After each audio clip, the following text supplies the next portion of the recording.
Assalamualaikum warahmatullahi wabarakatuh. Assalamualaikum.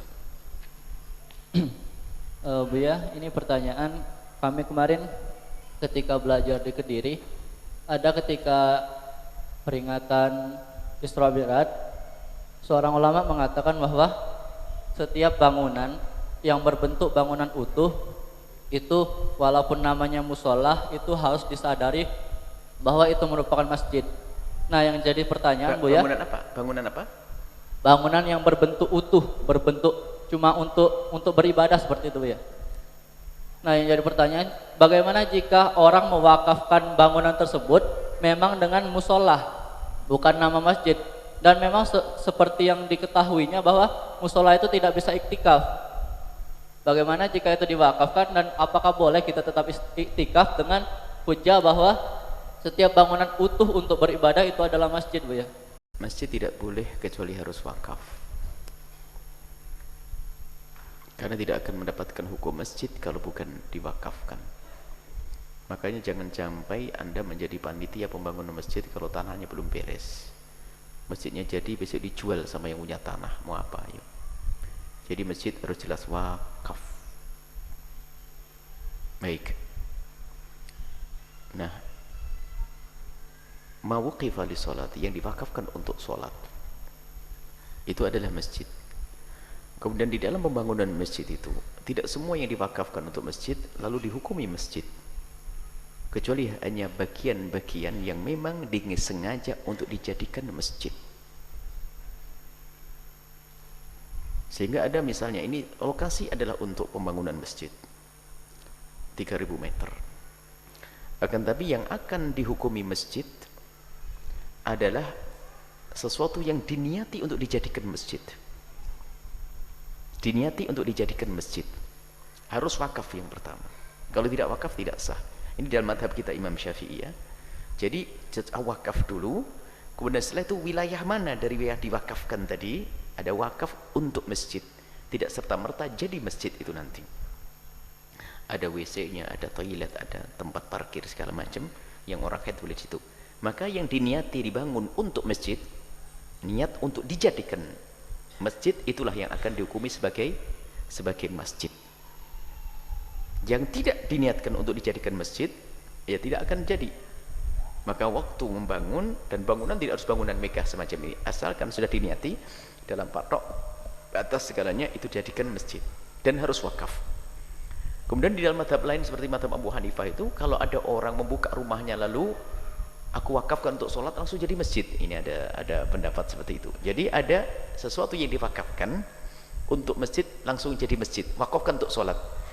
Rumah ini aku wakafkan untuk sholat, maka sholat itu langsung jadi masjid. Ada sebagian pendapat seperti itu.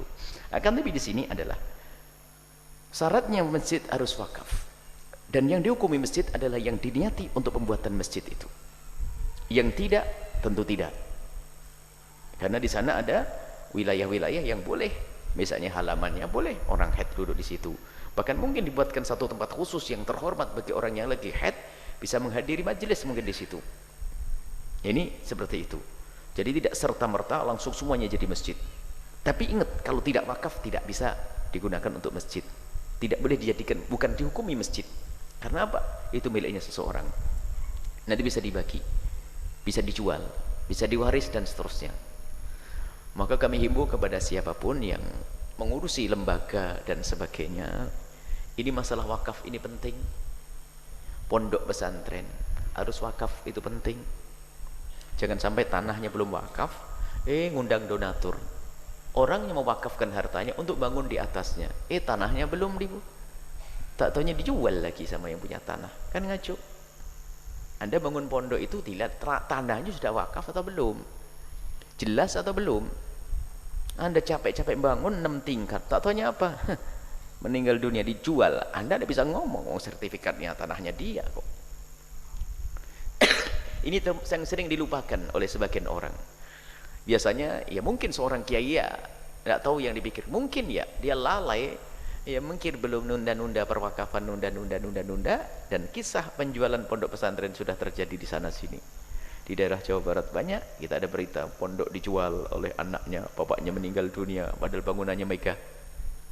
Haram kalau kita menumpangkan tanah hibah, Ini kan hibah, ini pemberian wakaf orang semuanya. Kalau dibangun di tanah yang belum wakaf, ini adalah haram. Saya tidak boleh. Ini harus waspada.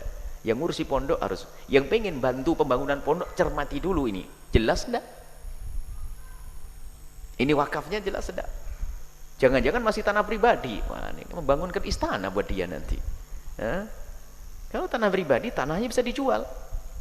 Di atasnya dia tinggal ngomong, siapa nyuruh bangun di sini? Alhamdulillah dibangunin, kan bisa ngomong gitu nanti. Masuk mahkamah, enggak, ini tanah saya, sertifikat saya.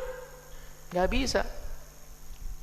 Di Cirebon ada tidak masjid dipindah, dijual? Ada beberapa orang datang kepada kami, wah, suruh membantu. Bantu gimana? Masjid kok dijual loh? Gimana ceritanya? Lah tanahnya belum beres wakaf. Yang salah yang bangun dulu, kenapa belum diberesi wakafnya bangun?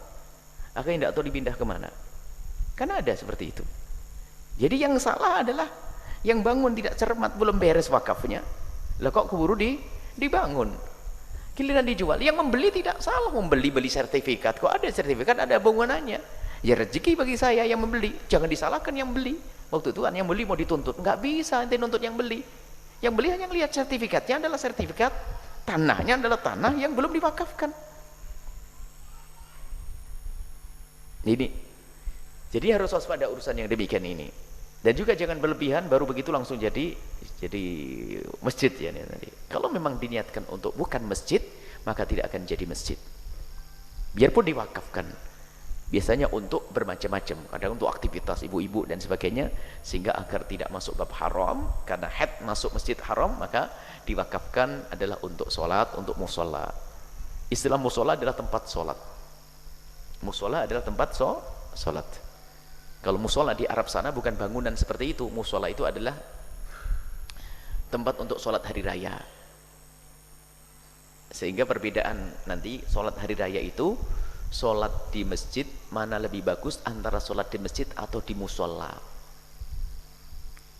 Jadi jangan difahami musola negeri kita, sholat di masjid dan di musola. Masjid itu adalah masjid bangunan itu. Kalau musola adalah hamparan yang biasa digunakan untuk sholat hari raya. Madhab kita Imam Syafi'i, sholat di masjid adalah lebih bagus daripada di musola.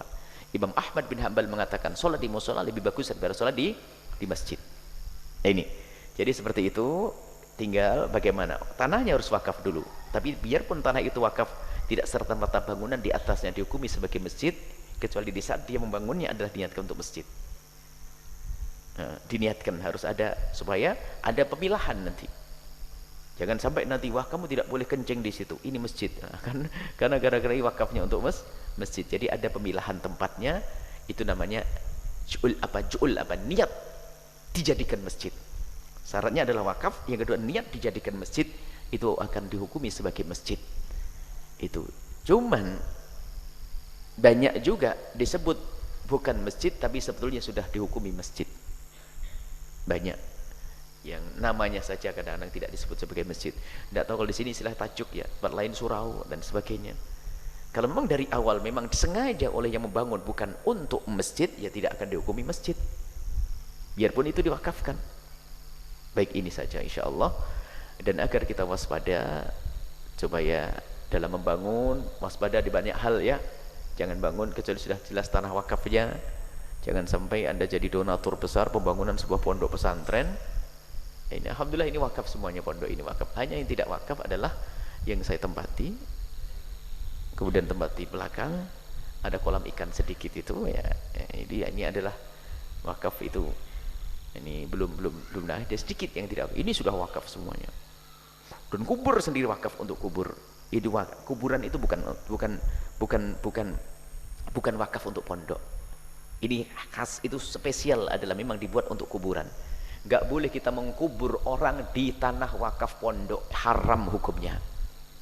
Agar tahu, itu yang dibuat kuburan ini memang spesial, itu diwakafkan hanya untuk kuburan. Wakaf untuk kuburan. Ada sebagian, mungkin semoga Allah mengampuni, ada sebagian orang meninggal dunia hanya karena mungkin pengurus pondok dan supaya langsung dikubur di tanah wakaf, bukan untuk kuburan. Gak boleh, itu bukan tanahmu. Kalau tanah pribadimu, iya, setelah itu diwakafkan agar tidak diwaris oleh anak keturunan. Ini wakaf ini penting sekali supaya kita tidak salah. Semoga Allah mengampuni kita semua dan muliakan kita semua dan menjadikan kita orang yang senantiasa